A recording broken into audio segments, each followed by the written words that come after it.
بسم اللہ الرحمن الرحیم۔ السلام علیکم، ہمارے چینل میں خوش آمدید۔ کبھی کبھی ہم ایسے لوگوں کے سامنے شرمندہ ہو جاتے ہیں جن کے سامنے ہم کبھی جانا بھی نہیں چاہتے اور پھر کبھی سر اٹھا کر نہیں چل سکتے۔ انسان کو وقت کبھی کبھی کچھ اس طرح سے آزما جاتا ہے کہ بظاہر تو لگتا ہے کہ وہ اس آزمائش میں کامیاب ہو گیا ہے، مگر حقیقتاً وہ بری طرح ہار جاتا ہے۔ کبھی کبھی ہم کسی کو اتنا غلط سمجھ رہے ہوتے ہیں مگر وہی شخص ہمارا سب کے سامنے پردہ رکھ رہا ہوتا ہے، اور سب کی نظروں میں اگر ہم معتبر ہوتے ہیں تو اس کا صحرا بس اس شخص کے ہی سر جاتا ہے۔ کچھ ایسا ہی میرے ساتھ ہوا۔ میرا نام وقاص ہے اور میں کراچی کے ایک نواحی علاقے میں رہائش پذیر ہوں۔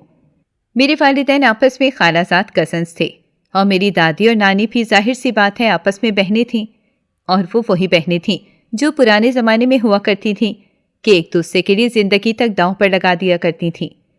اماں ان کی من چاہی بہو تھیں، اس لیے وہ اماں سے بہت محبت کرتی تھیں اور اماں بھی ہمیشہ ان کا بہت زیادہ خیال رکھا کرتی تھیں۔ لیکن ان کی زندگی کسی اور معاملے میں ذرا الٹ ہو گئی۔ ویسے تو عموماً یہ ہوتا ہے کہ سسرال والے اچھے نہیں نکلتے اور اس وجہ سے لڑکیوں کی زندگی میں کافی مشکلات آ جاتی ہیں، مگر اماں کی زندگی میں اس کے بالکل ہی برعکس ہو گیا۔ ان کی 2 بہنیں تھیں اور بھائی نہیں تھا۔ ان کی دونوں بہنوں کے لیے ماموں کے گھر سے رشتہ آیا اور وہ دونوں ہی وہاں شادی کرنے کے لیے راضی نہیں تھیں، کیونکہ ان کو معلوم تھا کہ مامی کس فطرت کے مالک ہیں۔ اس لیے انہوں نے اماں سے کہا کہ وہ نانا نانی سے بات کریں اور ان کو سمجھائیں کہ ہم یہاں پر شادی نہیں کر سکتے کیونکہ وہاں پر زندگی بہت مشکل ہو جائے گی۔ اماں نے پہلے تو ان سے کہہ دیا کہ میرے لیے ممکن نہیں ہے کیونکہ نانی ناراض ہو سکتی ہیں، کیونکہ ان کے لیے اپنے بہن بھائی بہت عزیز تھے۔ لیکن جب دونوں بہنوں نے ان کو دھمکی دی کہ اگر آپ نے بات نہ کی تو ہم آپ سے کبھی بات نہیں کریں گے، تو پھر مجبوراً ہی صحیح مگر انہوں نے نانا اور نانی سے بات کرنے کی ٹھان لی۔ جب انہوں نے نانا اور نانی سے بات کی تو انہوں نے کہہ دیا کہ ہم نے زبان دی ہوئی ہے، تو انہوں نے ناراضگی سے کہا کہ آپ کو ان کی فطرت کا اچھی طرح معلوم ہے، اور کیا فقط زبان دینے کی وجہ سے آپ اپنی بیٹیوں کی زندگی کو داؤں پر لگا دیں گی؟ جس پر نانی نے فوراً سے کہہ دیا کہ ویسے بھی تو وہ لوگ بدل جائیں گے۔ تو اماں نے سمجھاتے ہوئے کہا کہ انسان کی فطرت کبھی بھی نہیں بدلتی، بیٹیوں کے معاملے میں بڑا محتاط ہو کر چلنا چاہیے۔ جس پر نانی نے ناراض ہو کر کہا کہ اب تم ہمیں نصیحتیں کر کے بتاؤ گی کہ ہم کیا صحیح کر رہے ہیں اور کیا غلط کر رہے ہیں؟ تمہارا فیصلہ بھی تو ہم نے ہی کیا تھا نا، کیا تمہیں ہمارے اس فیصلے پر کوئی پچھتاوا ہو رہا ہے؟ تو اماں نے نفی میں سر ہلاتے ہوئے کہا کہ میری بات یہاں پر نہیں ہو رہی، میں آپ کے کیے گئے فیصلے پر بہت خوش ہوں، لیکن یہ بات آپ اچھی سے جانتی ہیں کہ خالہ نے بہت چاؤ سے میرا رشتہ مانگا تھا اور بچپن سے ہی وہ ہم سے بہت محبت کرتی ہیں۔ آپ کے بعد اگر کسی نے ہمیں سچی محبت دی ہے تو خالہ ہی ہیں، تو میری تو یہاں پر بات کرنا ہی انتہائی بے تکا ہوگا۔ تو انہوں نے کہا کہ اب بھی تو انہوں نے ہی مانگا ہے، میں وہاں بیٹیاں خود دینے نہیں جا رہی بلکہ چاؤ ہی سے وہ لوگ بھی مانگ رہے ہیں۔ اماں نے ان کو سمجھاتے ہوئے کہا کہ دیکھیں، انسان کو باہر بھی بہت اچھے رشتے مل جاتے ہیں، اور انہوں نے وہی ایک گھسی پٹی لائن دہراتے ہوئے کہا کہ ہم بیٹیوں کے معاملے میں بالکل بھی کوئی خطرہ مول نہیں لے سکتے کیونکہ باہر کے لوگ اچھے نہیں ہوتے۔ تو ماں نے کہا کہ ضروری نہیں کہ اپنے بھی اچھے ہوں، آپ کو ماموں اور مامی کے رویے کا اچھی طرح معلوم تو ہے۔ تو انہوں نے کہا کہ وہ پھر بھی اپنے ہیں اور اپنا مارے بھی تو چھاؤں میں ہی پھینکتا ہے۔ اماں بس گہری سانس لے کر رہ گئیں کہ ایسے ایک جملے نے پتہ نہیں کتنی بیٹیوں کی زندگی کو مشکل کیا ہوا تھا، اور اس کو وہ سب سہنے پر مجبور کیا ہوا تھا جو اس کا حق بھی نہیں ہے، اور اس کے بعد اس کو کبھی حق ملے گا بھی نہیں۔ اور اس کے بعد انہوں نے اماں کی کوئی بات نہیں سنی تھی اور وہاں پر رشتہ طے کر دیا۔ لیکن خالہ لوگوں کو یہی لگا کہ اماں نے تو کوئی کوشش ہی نہیں کی تھی، کیونکہ وہ چاہتی بھی نہیں تھیں کہ وہ دونوں بھی خوشی اور آسانی کے ساتھ زندگی گزار سکیں۔ بچپن سے ہی ایک دوسرے سے تھوڑی تھوڑی بدگمانیاں پالی، یہ بدگمانیاں دل میں ہی رہ گئی تھیں جو آج بڑی بڑی غلط فہمیوں میں بدل چکی تھیں۔ ماما نے ان کو سمجھانے کی بہت کوشش کی تھی، مگر وہ لوگ تو ذہن میں یہی بات پکی کر کے بیٹھ گئی تھیں کہ یہ تو ممکن ہی نہیں ہے کہ تم بات کرو اور اماں ابا نہ مانے۔ تم نے بات ہی نہیں کی ہوگی کیونکہ تم اپنے گھر میں خوش ہو، تو تمہیں کیا لگے گا کہ تمہاری بہنیں کس حال میں رہیں گی؟ اماں یہ بات سن کر بس دکھ سے ان کو دیکھتی رہ گئیں۔ کہنے کو تو باقی کچھ بچا ہی نہیں تھا، کیونکہ ان کو معلوم تھا کہ وہ ان کی کوئی بات سنے گی ہی نہیں، تو جب کوئی نہ سنے تو خاموشی ہی بہترین جواب ہوتا ہے۔ مگر یہ بات انہوں نے فکر مندی سے ابا کو بتائی کہ دونوں بہنیں مجھ سے بدگمان ہو رہی ہیں، تو انہوں نے کہا کہ ظاہر ہے اب ان کی شادی ان کی مرضی کے خلاف ہو رہی ہے تو ایسا ہوگا، مگر تم فکر مت کرو، آہستہ آہستہ ان کو سمجھ آ جائے گی جب وہ ان لوگوں میں رہیں گی۔ اس کے بعد شادی کی تیاریاں وغیرہ ہونے لگیں۔ اماں نے ہر ممکن ان کی مدد کرنے کی کوشش کی، مگر ان دونوں کی بدگمانیاں دور ہونے کا نام نہیں لے رہی تھیں۔ ایسا نہیں تھا اب اپنی بہن سے حسد کا شکار تھیں، لیکن یہ بھی سچ تھا کہ وہ خوش بھی نہیں تھیں۔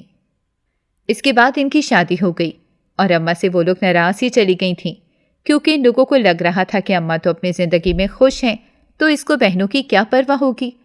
ہم اپنے رشتوں سے فقط انہی چھوٹی چھوٹی بدگمانیوں کی وجہ سے بہت دور ہو جاتے ہیں، اور جب ہمیں احساس ہوتا ہے تو تب ہمارے پاس وقت نہیں ہوتا، کیونکہ وقت وہی قیمتی ہوتا ہے جو گزر جاتا ہے۔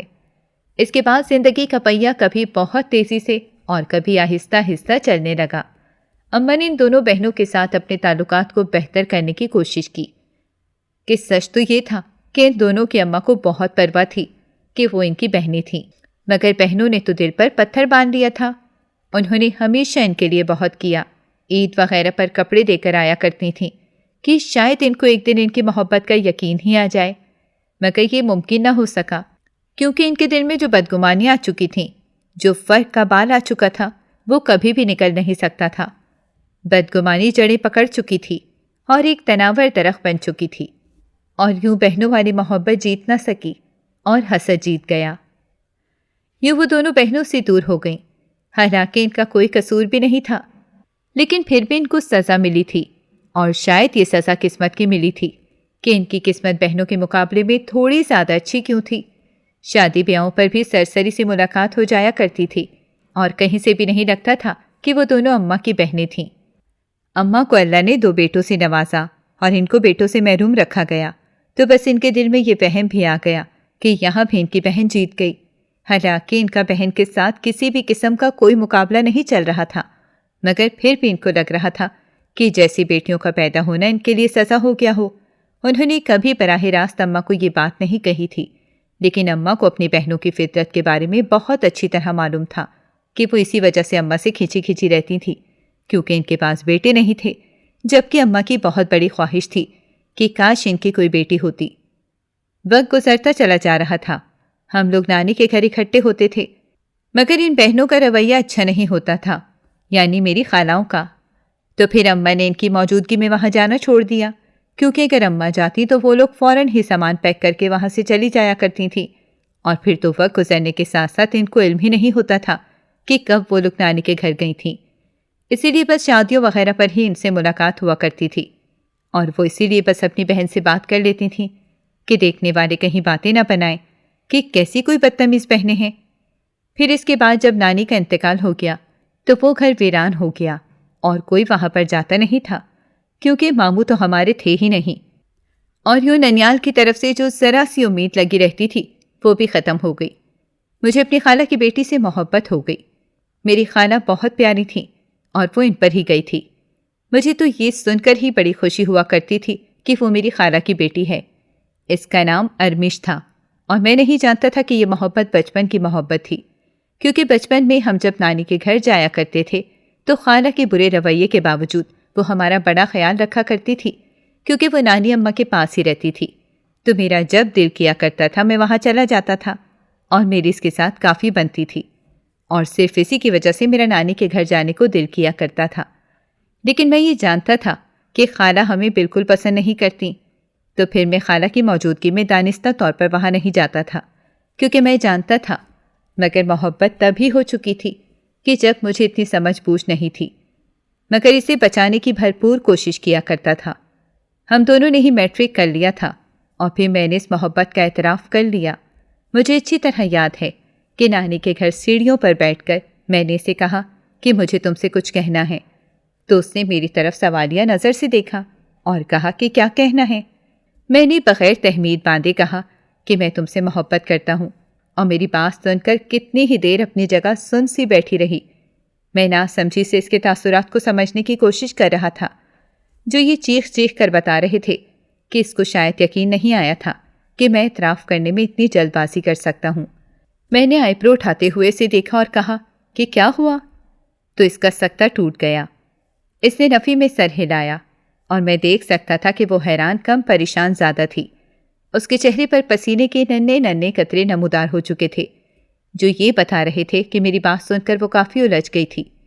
تو میں نے آہستہ سے کہا کہ ارمیش کیا ہوا ہے؟ تم اتنی پریشان کیوں ہو گئی ہو؟ اگر تم مجھ سے محبت نہیں کرتی تو کوئی بات نہیں، میں تمہیں فورس نہیں کروں گا۔ اور وہ لڑکی مجھے جان سے بھی زیادہ عزیز تھی، اور اس کا احساس مجھے بڑی ہی دیر کے بعد ہوا تھا۔ اس نے پھر نفی میں سر ہلایا اور کہنے لگی کہ وقاص تم میری بات سمجھ نہیں رہے ہو۔ تو میں نے ہولے سے کہا تو ارمیش میں نے بولا ہی کب ہے کہ میں تمہاری بات سمجھ جاؤں گا؟ تو ایک دم ہی مجھے دیکھتے ہوئے کہنے لگی کہ محبت کا دعویٰ کر رہے ہو اور میرے چہرے پر پھیلی وہ الجھن نہیں دیکھ پا رہے جس کا میں شکار ہوں۔ تو میں ایک دم چونکا اور پھر اس کے چہرے کی جانب دیکھا اور مجھے یوں لگا کہ جیسے واقعی وہ آنکھیں بول رہی ہوں۔ تو میں نے ڈرتے ہوئے کہا کہ تمہیں ابھی سے جدائی کا خوف ستا رہا ہے، جس پر اس کی آنکھوں میں نمی چمکنے لگی اور کہنے لگی کہ کیا تمہیں نہیں ستائے گا؟ کتنی حیرانی اور پریشانی کی بات تھی کہ اعتراف کیے تھوڑی دیر ہی ہوئی تھی کہ ہمیں جدائی کا خوف ابھی سے ستانے لگا تھا۔ اس سے پہلے کہ میں اس کا کوئی جواب دیتا تبھی نانی اماں وہاں پر آ گئیں، تو ہم لوگوں نے اس بات کو یہاں پر ہی چھوڑ دیا اور میں گھر واپس آ گیا۔ وہاں رہنے کی اجازت مجھے اماں نہیں دیتی تھی، کیونکہ ایسے خالہ ارمیش کو وہاں نہ رہنے دیتی۔ ویسے بھی میرا وہاں پر رہنا مناسب تھا ہی نہیں، اسی لیے میں خود بھی گھر آ جایا کرتا تھا۔ اگلے چند دن بہت زیادہ مصروف گزرے، مگر میں پھر بھی کوشش کر رہا تھا کہ کسی طرح نانی کے گھر جا سکوں، لیکن مجھے علم ہوا کہ وہاں پر خالہ آئی ہوئی ہیں، تو میں وہاں نہیں جانا چاہتا تھا۔ میں نہیں چاہتا تھا کہ خالہ کو کسی بھی قسم کا شک ہو جائے۔ اس کے بعد ہفتے والے روز مجھے کالج سے چھٹی تھی، تو وہاں سے واپسی پر میں نے نانی کے گھر جانے کا فیصلہ کر لیا اور اماں کو میں نے فون کر دیا تھا اور یہ کہا تھا کہ میں نانی کے گھر جا رہا ہوں۔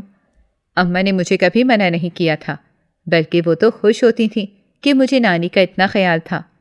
میں وہاں پر گیا تو مایوسی کا منہ دیکھنا پڑا جب نانی نے بتایا کہ ارمیش تو کل سے اپنے گھر گئی ہوئی ہے، اس کی کسی پھپھو زاد کزن کی شادی ہے۔ ارمیش کے ددیال والوں سے ہمارا کوئی براہ راست زیادہ اچھا تعلق نہیں تھا، تو اس وجہ سے ہمیں علم نہیں تھا۔ ویسے بھی جب خالہ نے تعلق نہیں رکھا تو ان کی نندوں سے اماں کیا تعلق رکھتیں؟ خیر مجھے بہت زیادہ دکھ ہوا تھا اور میں سوچ رہا تھا کہ پتہ نہیں وہ کب آئے گی اور اس سے کب بات ہوگی۔ دن گزرنے کا نام نہیں لے رہے تھے۔ ویسے بھی جب انسان کو جلدی ہوتی ہے تو کبھی بھی وہ کام جلدی میں نہیں ہوتا۔ یوں ہی کم روز گزر رہے تھے اور اب تو مجھے وہم بھی ہو رہا تھا کہ وہ ابھی تک واپس کیوں نہیں آئی تھی۔ نانی اماں چونکہ اکیلی رہا کرتی تھیں تو اس وجہ سے خالہ نے ارمیش کو وہاں ہی رہنے دیا تھا۔ ویسے بھی ارمیش سے چھوٹی ان کی بیٹی تھی اور ان کو وہ بہت تنگ کیا کرتی تھی، اس لیے انہوں نے بچپن میں ہی ارمیش کو یہاں چھوڑ دیا تھا۔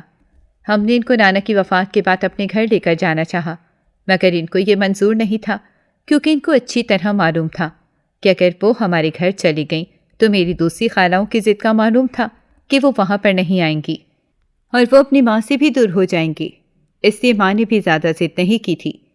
مجھے 100 طرح کے خیال آ رہے تھے کہ اگر خالہ نے اس کا رشتہ کہیں اور طے کر دیا، پھر مجھے خیال آتا کہ نہیں، ابھی وہ بہت چھوٹی ہے، خالہ کا اس طرف خیال نہیں جائے گا۔ یوں 100 طرح کے وہم میرے دل میں پلتے رہے۔ ہم نے نانی کو فون لے کر دیا ہوا تھا کہ اگر خدا نہ کرے کوئی مشکل آ جائے تو ہم سے رابطہ کر لیا کریں، سو میں فون پر ان سے بات کرتا رہتا اور یوں ہی بہانے سے میں ارمیش کا بھی پوچھ لیا کرتا تھا۔ تو 2 ہفتے بعد مجھے اطلاع ملی کہ وہ واپس آ چکی ہے، اور جیسے میرے بے قرار دل کو وہاں پر ایک دم سکون مل گیا تھا، یوں لگتا تھا کہ جیسے میں نے اس کو ابھی کھویا ہی نہیں تھا۔ بے تابی اور بے قراری مگر کم ہونے کا نام نہیں لے رہی تھی۔ وہ تب تک کم نہ ہوتی جب تک میں اس سے مل نہ لیتا اور بات نہ کر لیتا۔ اب میں فوراً وہاں جا کر نانی کو شک میں نہیں ڈالنا چاہتا تھا کہ میں ارمیش کے لیے آتا رہا ہوں، کیونکہ اتفاق سے ان 2 ہفتوں میں مجھے وہاں جانے کا خیال تک نہیں آیا، اور یہ احساس مجھے اب ہو رہا تھا۔ یہ محبت ہمارے دماغ کے تمام پردے واقعی میں بند کر دیتی ہے کہ ہمیں اور کچھ نظر ہی نہیں آتا۔ کالج میں بھی میرا دھیان اس کی جانب ہی لگا رہتا تھا اور ہم نے کبھی فون پر بات نہیں کی تھی، تو اس لیے مجھے خیال نہیں آیا تھا کہ میں فون کر کے ہی سے بات کر لوں۔ 3 دن بعد اچانک سے اماں نے وہاں جانے کا منصوبہ بنایا اور میں تو تیار بیٹھا ہوا تھا۔ بڑی مشکلوں سے میں نے اپنی خوشی کو چھپایا اور اماں کے ساتھ نانی کے گھر کے لیے روانہ ہو گیا۔ وہاں پہنچا تو دل بہت بے قرار تھا اور ارمش کو دیکھ کر آنکھوں سے لے کر دل تک سب سکون میں آ گئے تھے اور میں بس گہری سانس بھر کے رہ گیا۔ زندگی کتنی عجیب ہے، یا شاید محبت بہت زیادہ عجیب ہے کہ ہمیں معلوم ہوتا ہے کہ یہاں سے کچھ حاصل نہیں ہوگا، مگر پھر بھی ہم محبت کرتے ہی چلے جاتے ہیں، وہ بھی شاید اس لیے کہ محبت کرنا ہماری بس میں ہی نہیں ہوتا۔ اگر بس میں ہوتا تو کوئی بھی شخص کسی دوسرے کے لیے تڑپنا گوارا نہ کرتا۔ میں نے جیسے ہی دیکھا کہ اماں اور نانی باتوں میں مصروف ہیں تو میں بہانے سے وہاں سے نکل گیا، کیونکہ وہ کچن میں کھانے کی تیاری کر رہی تھی۔ ویسے بھی نانی کے گھر پر ہم پر کبھی پابندی نہیں لگائی گئی تھی کہ ہم ساتھ میں نہیں بیٹھیں گے یا کچھ ایسا، اور وہ بھی اس لیے کہ شاید خالہ کو ابھی تک علم نہیں ہوا تھا۔ کیونکہ ان کو علم ہوتا تو ظاہر سی بات ہے کہ وہ ارمش کو اب تک یہاں سے لے کر جا چکی ہوتی۔ کہ ان کو اپنی بہن نہیں پسند تھی تو ان کا بیٹا کیسے پسند ہو سکتا تھا؟ انہوں نے میرے سر پر کبھی پیار سے ہاتھ نہیں رکھا تھا، اور اس کا غم مجھے ساری زندگی رہے گا۔ خیر میں کچن میں گیا تو ناراضگی سے ارمش کو دیکھتے ہوئے کہا کہ تمہیں خود خیال نہیں آیا کہ تم کتنے دن کے لیے وہاں چلی گئی تھیں؟ تو اس نے کہا کہ مجھے خود بھی اس بات کا علم نہیں تھا، اماں اچانک آئی اور مجھے بتایا کہ میری پھوپھو کی بیٹی اور بیٹے کی شادی ہے تو ہمیں وہاں پر جانا ہوگا، اور اس لیے ہم لوگ اچانک ہی لاہور چلے گئے تھے، اور وہاں سے آتے آتے اتنے دن لگ گئے کیونکہ وہ لوگ آنے نہیں دے رہے تھے۔ یہ کہتے ہوئے اس کے چہرے سے مسکراہٹ جدا ہی نہیں ہو رہی تھی، اور میں جو اس کی جدائی میں تڑپ رہا تھا، مجھے بہت غصہ آیا، مگر بڑی مشکل سے ضبط کرتے ہوئے کہا کہ بڑی بات ہے، تمہیں پیچھے رہنے والوں کا خیال نہیں آیا تھا؟ نہ چاہ کر بھی میرا انداز اور الفاظ تنزیہ ہو ہی گئے، تو بھی ساتھ ہنس دی کہ ہر وقت ہنسنا ہی تو اس کی خوبی تھی۔ کہیں سے بھی نہیں لگتا تھا کہ وہ میری سڑو خالہ کی بیٹی ہے، کیونکہ وہ تو بہت خوش اخلاق اور ہنسمکھ تھی، اور یہ شاید نانی کے ساتھ رہنے کی وجہ سے ایسا ہوا تھا، کیونکہ ان کی باقی بیٹیوں نے تو تمام فطرت خالہ سے ہی چرائی تھی، اور مجھے باقیوں سے کوئی فرق نہیں پڑتا تھا۔ میرے لیے یہی کافی تھا کہ ارمش بڑی ہنسمکھ تھی۔ تو اس نے کہا کہ مجھے بہت بار خیال آیا تھا، لیکن میں وہاں پر بےتابی دکھا کر اماں سے جوتے نہیں کھا سکتی تھی۔ اگر میں ایسا غلطی سے بھی کر دیتی تو آج تم یہاں پر نہ ہوتے، بلکہ میں بھی یہاں پر نہ ہوتی۔ اماں نے مجھے زندہ درگور کر دینا تھا۔ یہ کہتے ہوئے اس کے چہرے سے مسکراہٹ ایک دم سے مٹ گئی تھی، اور اس کی آنکھوں میں اداسی آ گئی تھی۔ تو اب اداسی دیکھ کر بھی مجھے فکر ہو گئی۔ میں نے اسے کہا کہ یار بتاؤ، مجھے تمہیں ابھی سے کیوں جدائی کا خوف ستانے لگا ہے؟ تو کہنے لگی کیونکہ میں حقیقت کی آنکھ سے دیکھ رہی ہوں۔ تمہاری طرح میں فقط محبت کو نہیں دیکھ رہی، بلکہ میں حالات کو بھی دیکھ رہی ہوں۔ تمہیں ابھی حالات کا اندازہ نہیں ہے۔ اس نے مجھ سے محبت کا اعتراف نہیں کیا تھا، مگر اس کے الفاظ اور اس کی آنکھیں ہی سب کہہ دینے کو کافی تھیں۔ اس نے چائے کا کپ میری جانب بڑھایا، جسے میں نے تھام لیا، اور کہا کہ مجھے پہیلیاں بوجھنا بالکل بھی نہیں آتا، اس لیے تم مجھے بتا دو کہ تم کیا کہنا چاہ رہی ہو۔ تو نفی میں سر ہلاتے ہوئے اس نے کہا کہ میں کب پہیلیاں بجھوا رہی ہوں؟ میں تمہیں حقیقت بتا رہی ہوں کہ تم اچھی طرح جانتے ہو کہ ہماری ماؤں کے درمیان کیسے اختلافات ہیں، تو ایسے میں ہم محبت کو پروان چڑھا کر محبت کے ساتھ ہی زیادتی کریں گے، اور بعد میں اس کو جب ادھورا چھوڑ دیں گے۔ یہ سنتے ہوئے میری سانس رک گئی تھی، اور میں نے نفی میں سر ہلاتے ہوئے کہا تھا کہ تم کیسی باتیں کر رہی ہو؟ ابھی محبت کے اعتراف کی لذت محسوس ہوئی نہیں، اور تم ابھی سے مجھے ڈرا رہی ہو؟ یہ کوئی طریقہ نہیں ہے۔ تو وہ گہری سانس لے کر رہ گئی اور کہنے لگی کہ میں دور اندیشی سے دیکھ رہی ہوں۔ تو میں نے کہا فکر مت کرو، میں خالہ اور خالو سے خود بات کروں گا تو وہ مان جائیں گے۔ اس نے فوراً خوفزدہ ہوتے ہوئے میرے آگے ہاتھ جوڑے اور کہا کہ اے شاہ رخ خان، تمہاری مہربانی ہوگی کہ ایسا کچھ نہ کرنا، اماں مجھے زندہ درگور کر دیں گی۔ تم اچھی طرح جانتے ہو کہ وہ تمہاری اماں کا نام تک سننا نہیں پسند کرتی۔ تو میں نے دکھ سے کہا کہ یار میری اماں تو بہت اچھی ہیں، اور میں یہ اس لیے نہیں کہہ رہا کہ وہ میری ماں ہیں، بلکہ تم بھی تو جانتی ہو تم سے بھی کتنی محبت کرتی ہیں۔ تو اس نے اداسی سے میری بات کا اعتراف کیا اور اداسی سے کہنے لگی کہ وقاص خالہ کی محبت پر مجھے کوئی شک نہیں ہے، لیکن میری اماں کے دل سے بدگمانی نہیں نکل سکتی۔ میں نے کہا کہ تم نے اپنی اماں کے دل سے میری اماں کے لیے بدگمانی کو دور کرنے کی کوشش نہیں کی۔ تو زخمی سے انداز میں ہنس پڑی اور کہنے لگی کہ جب یہ کام نانی اماں نہیں کر سکیں، جب یہ کام خالہ نہیں کر سکیں، تو تمہیں یہ لگتا ہے کہ میرا کہنا کوئی معنی رکھتا ہوگا؟ تو میں نے نفی میں سر ہلاتے ہوئے کہا کہ نانی اور میری اماں کا کہنا معنی نہیں رکھتا، مگر تم ان کی بیٹی ہو، تمہارا کہنا بہت معنی رکھے گا۔ تو وہ گہری سانس لے کر رہ گئی اور کہنے لگی کہ یہ اعتراف کرنا بہت تکلیف دہ ہے کہ آپ کی ماں غلط ہے۔ خیر پہلے تو میں نے بات نہیں کی تھی، کبھی اور دانستہ اور ان کے سامنے کبھی تمہاری اماں یعنی خالہ کی تعریف نہیں کی تھی کہ کہیں وہ مجھے ان سے دور ہی نہ کر دیں، مگر ایک بار میں نے ان کو سمجھانے کی بہت کوشش کی تھی تو انہوں نے بہت غصہ کیا تھا اور کہنے لگی تھیں کہ اگر کبھی تم نے دوبارہ نام لیا تو اچھا نہیں ہوگا۔ ان کی طبیعت خراب رہی اور اسی وجہ سے بہت ڈر گئی ہوں کیونکہ مجھے ہماری محبت کا انجام کچھ اچھا نظر نہیں آ رہا۔ میں نے تڑپ کر دیکھتے ہوئے کہا کہ آئندہ تم ایسی بات نہیں کرو گی، تم دیکھنا ہماری محبت کا مستقبل بہت اچھا ہوگا۔ اس نے بھی مجھے سمجھانے کا ارادہ ترک کر دیا اور مسکرا کر بولی کہ انشاءاللہ۔ میں نے اس کے ہاتھوں کی بنی چائے کی تعریف کرتے ہوئے کہا کہ چائے تم نے اچھی بنائی ہے، دیکھنا مستقبل قریب میں تم ہی میرے لیے چائے بنایا کرو گی۔ تو وہ بلش کر گئی اور مجھے منظر بہت اچھا لگا۔ اس کے بعد ہم گھر آ گئے اور یوں محبت کی ابتدا ہو گئی، مگر کون جانتا تھا کہ انجام اتنا تلخ ہوگا۔ اس نے 14 جماعتیں پاس کر لی تھیں اور مجھے بھی اچھی جگہ پر نوکری مل گئی تھی، اور اب میں نے فیصلہ کر لیا کہ میں اماں سے بات کروں گا اور ہم وہاں پر شادی کر لیں گے۔ اب ہم موبائل پر بات کیا کرتے تھے۔ اس کے ساتھ زندگی گزارنے کا تصور اس قدر حسین تھا کہ میں آپ کو بتا نہیں سکتا۔ میں نے سوچا کہ نانی سے پہلے بات کروں گا، مگر نانی کا اچانک انتقال ہو گیا اور یہ اتنا بڑا صدمہ تھا کہ ہم میں سے کوئی بھی سنبھل نہیں پا رہا تھا۔ ہماری تو وہ دوستوں جیسی تھیں، سو ان کا اچانک جانا ہم سب کو ہی توڑ کر چلا گیا تھا۔ اب ظاہر سی بات ہے کہ وہ واپس اپنے گھر میں چلی گئی تھی اور زندگی میرے لیے جیسے رک گئی تھی۔ میں نے ایسے اچانک جدائی کا تو سوچا نہیں تھا۔ پہلے نانی کے گھر ملنے کا بہانہ تھا اور اب وہ ختم ہو گیا۔ خیر اب سوائے سمجھوتے کہ ہم کچھ بھی نہیں کر سکتے تھے کیونکہ نانی تو ہمیں چھوڑ کر جا چکی تھی اور ان کا گھر بند ہو گیا تھا۔ یہ زندگی اتنی عجیب کیوں ہے؟ یہ کیوں ہمیں ایسے حالات سے دوچار کروا دیتی ہے جن سے ہم ہمیشہ خوفزدہ رہتے ہیں؟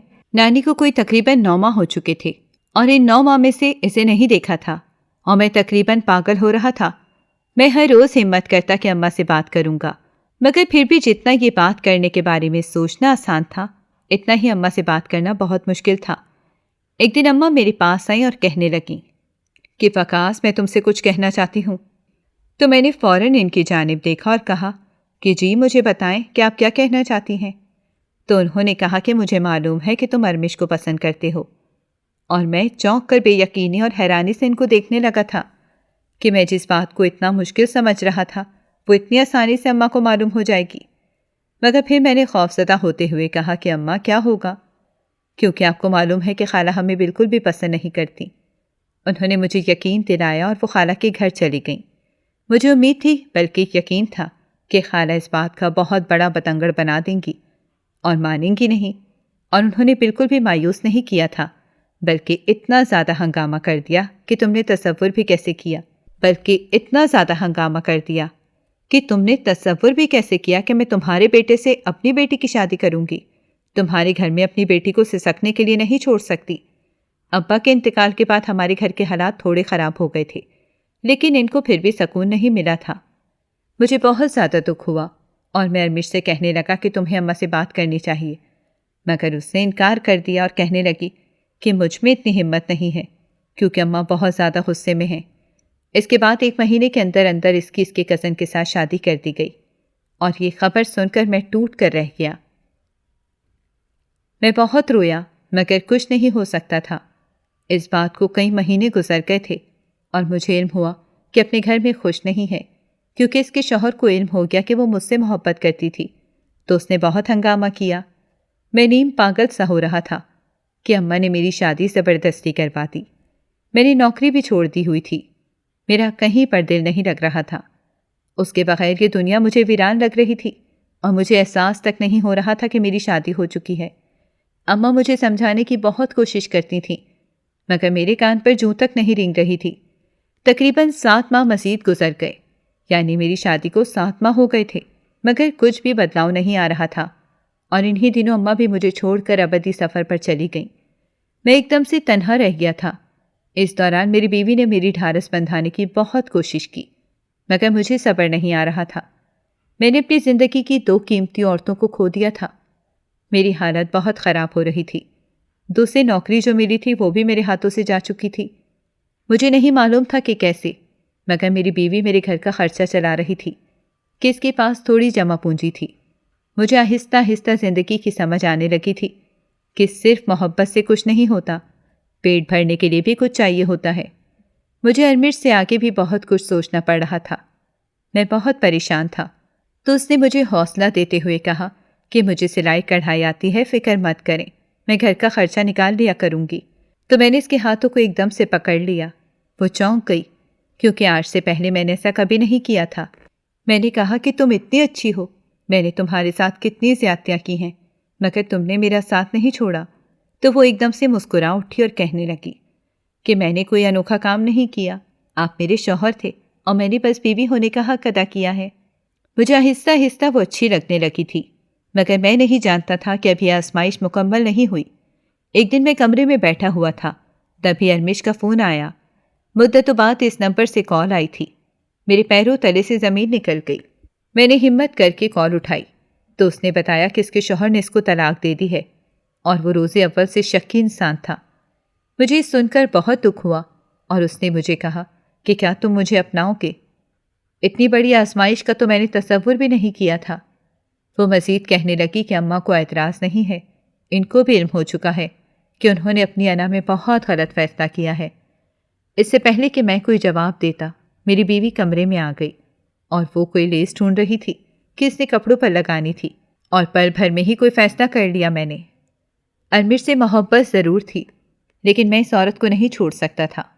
یہ میرے لیے بہت ضروری ہو گئی تھی، کیونکہ اس نے مجھے مشکل وقت میں نہیں چھوڑا تھا۔ تو میں نے کہہ دیا کہ جب تم مجھے چھوڑ گئی تھیں تو میں مکمل ٹوٹ گیا تھا ارمش، اور جس نے مجھے جوڑا ہے اب میں اسے توڑ نہیں سکتا۔ آئندہ مجھ سے رابطہ مت کرنا کہ میں اپنی بیوی کے ساتھ مخلص رہنا چاہتا ہوں۔ مجھے یقین تھا کہ اس کو یہ سن کر دکھ ہوگا، مگر میں اتنا ظالم نہیں تھا کہ اپنی بیوی کے ساتھ زیادتی کر جاتا۔ نوکری کی تلاش کے لیے سڑکوں پر مارا مارا پھر رہا تھا تو ایک فقیر میرے پاس آیا اور کہنے لگا کہ اپنی بیوی کو طلاق دے دو ورنہ برباد ہو جاؤ گے۔ میں بہت پریشان ہو گیا۔ ایک دن میں اسٹور میں چھپ گیا۔ ایسا وہ کیوں کہہ رہا ہے؟ تبھی میری بیوی ایک امیر عورت کا لباس پہن کر کمرے میں چلی گئی تو میں بھی چھپتا ہوا اس کے پیچھے گیا، اور میرے پیروں تلے سے یہ دیکھ کر زمین نکل گئی کہ اندر اس کی فیملی بیٹھی ہوئی تھی اور وہ سب سے مسکرا کر مل رہی تھی۔ تو اس کی بھابھی نے کہا کہ ارے یہ جوڑا بہت خوبصورت ہے، کہاں سے لائی ہو؟ تو اس نے مسکرا کر کہا کہ یہ مجھے وقاص نے دلایا ہے۔ وہ ان لوگوں کے سامنے میری بہت تعریف کر رہی تھی کہ جیسے ہم لوگ آپس میں بہت خوش ہوں، اور اس دن میں ایک بار پھوٹ پھوٹ کر رویا تھا اور مجھے احساس ہوا تھا کہ واقعی مجھ سے بہتر لے کر بہترین دیا گیا تھا۔ اس نے والدین کو بتایا نہیں تھا کہ ان گزرے 1-1.5 سال میں نے اس کے ساتھ بہت زیادتیاں کی تھیں، بلکہ وہ تو یہ ظاہر کر رہی تھی کہ جیسے ہم آپس میں بہت خوش تھے۔ میرے دل میں اس کی عزت اور بڑھ گئی تھی، اور میں اس فقیر کے متعلق سوچ رہا تھا کہ اس نے ایسا کیوں کہا۔ تو مجھے راستے میں مل گیا تو میں نے اسے زیادہ پیسوں کا لالچ دیا اور کہا کہ تم مجھے سچ بتاؤ، تم نے ایسا کیوں کہا تھا؟ اور وہ لالچی انسان تھا اور اس نے سچ کہہ دیا اور کہنے لگا کہ مجھے ارمش نے بھیجا تھا کہ تمہارے دل میں بدگمانی ڈالوں۔ تو میں بس تلخی سے مسکرا دیا کہ وہ اپنی ماں کی طرح ہی تھی، خود غرض، اور کسی کو خوش نہیں دیکھ سکتی تھی۔ پھر میں نے اللہ کا شکر ادا کیا کہ اس نے ایک اچھی عورت کو میری زندگی میں لکھا۔ کیا میں نے اچھا کیا اپنی بیوی کو نہیں چھوڑا، یا مجھے محبت کی طرف چلے جانا چاہیے تھا؟ آپ میری جگہ ہوتے تو کیا کرتے؟ اور آپ کو میری کہانی کیسی لگی ضرور بتائیے گا۔ ناظرین، اگر آپ کو ہماری کہانی اچھی لگی ہے تو ویڈیو کو لائک کریں، شیئر کریں اور ہمارے چینل کو سبسکرائب کریں۔ اگلی ویڈیو تک اجازت دیں۔ اللہ حافظ۔